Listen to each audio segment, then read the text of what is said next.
তো চলুন আজকে সলভ করি আরও একটি প্রশ্ন।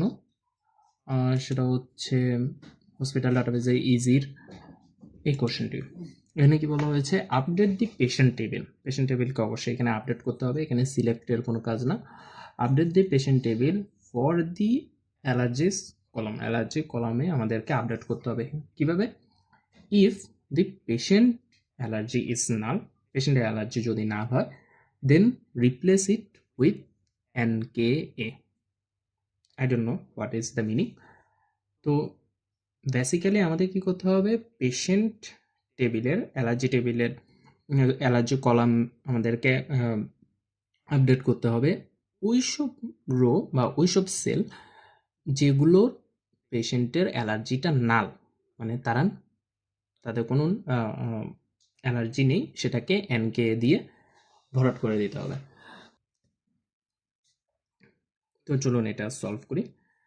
তো কীভাবে সলভ করা যাবে, আপডেটের করতে হলে আমাদেরকে অবশ্যই আপডেটের কিওয়ার্ডটা লিখতে হবে। আপডেট কোন টেবিলকে করব, আমরা পেশেন্ট টেবিলকে করব, পেশেন্ট টেবিলকে আপডেট করব এবং কি সেট করব, কোন কলামে মূলত আমরা সেট করব অ্যালার্জি। কি হিসেবে সেট করব, NKA।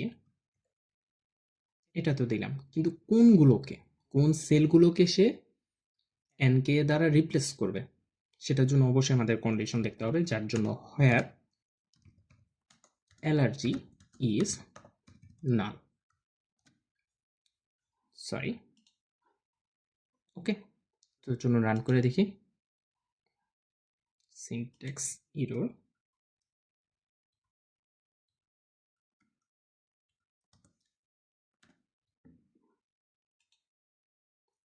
it's done. You got the query correct. মানে এখানে এটা আমার সিলি মিস্টেক হয়ে গিয়েছিল, allergy is equal to NKA দিয়ে পুশ করা হবে এক কথায়। তো আশা করি বুঝতে পেরেছেন। আশা করি ভিডিওটি আপনাদের অনেক ভালো লেগেছে।